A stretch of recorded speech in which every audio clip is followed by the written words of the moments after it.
Tiga. Selamat siang semuanya. Perkenalkan, kami dari kelompok 3 akan menjelaskan tentang phishing, farming, dan botnet. Perkenalkan, nama saya Gino Samanilawai. Saya masih Bukti, saya dari suku Jepang. Saya Syawamita Syaila. Saya Cindy Puspita. Saya Pita Sarmagun. Phishing adalah upaya untuk mendapatkan informasi, data seseorang dengan teknik pengelabuan. Data yang menjadi sasaran phishing adalah data pribadi, nama, usia, alamat, data akun, username, dan password, dan data finansial, informasi, kartu kredit, dan rekening. Farming merupakan sarana ancaman komputer yang ditunjukkan untuk mengarahkan lalu lintas internet menuju situs web palsu tanpa sepengetahuan atau persetujuan penggunaan. Serangan ini dilakukan dengan cara memanipulasi sistem DNS, dominan namanya sistem, atau menggunakan teknik phishing untuk mencuri informasi pribadi. Botnet adalah singkatan dari network yang merupakan dukungan komputer yang dirancang melalui oleh otoritas dan dihubungkan oleh internet. Komputer ini dapat dikendalikan dari jauh oleh otoritas tanpa sepengetahuan pemiliknya. Tiga. Contoh kasus phishing. Yang pertama, kasus Cleveland Bank. Kasus phishing yang terjadi pada tahun 2016 ini menargetkan karyawan Cleveland Bank. Pelaku yang menyamar menjadi CEO Cleveland Bank dan mengirimkan email kepada karyawan untuk mengirimkan emailnya ke rekeningnya. Karyawan tersebut tidak curiga karena mereka berasumsi email tersebut benar-benar dikirimkan oleh CEO Cleveland Bank.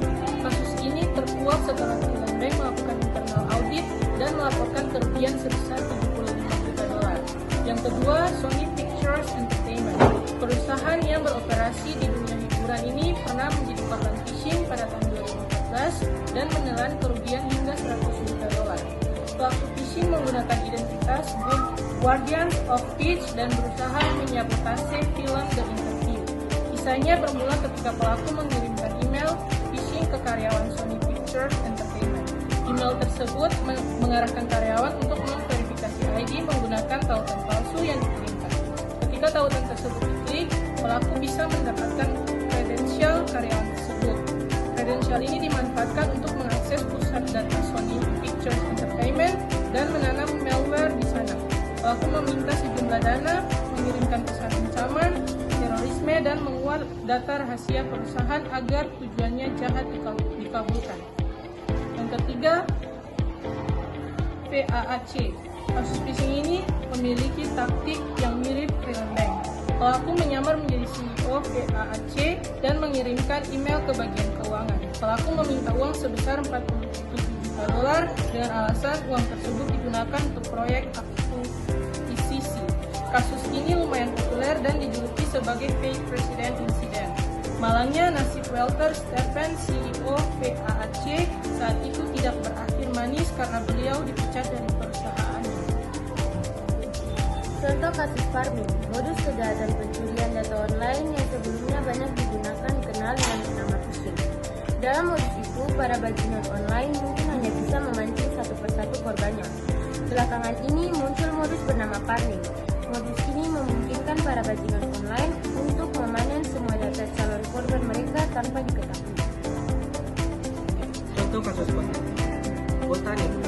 Kasus botnet pernah menyerang jutaan perangkat IoT. Botnet yang ditemukan ini adalah Botanik. Botaniko sendiri merupakan operator Mirai pada mesin tertentu yang skenario-nya didukung dengan sistem playlist routing yang umum. Pada kasus Botaniko ini hanya ada 6 dari 62 antivirus. Antivirus total yang menandai sampel berbahaya dan beberapa teridentifikasi sebagai Mirai. Loader. Botnet loader ini dibuat untuk mendistribusikan ransomware. Tujuan awal dibuatnya loader ini adalah untuk pencurian harta, yaitu dengan mencuri ID login akun, kata sandi, dan informasi lainnya untuk mengambil uang dari korban. Loader juga menambahkan beberapa komponen untuk mematikan perangkat lunak, keamanan, dan antivirus. Dan yang terakhir, Satori. Satori adalah salah satu jaringan bot yang diciptakan oleh Chung Han botnet ini telah menginfeksi ratusan ribu perangkat malware sejak kali pertama. Pencipta software ini mengungkapkan bahwa 32.000 perangkat telah terdampak dan mampu melakukan serangan DOS sebesar 1.000 giga.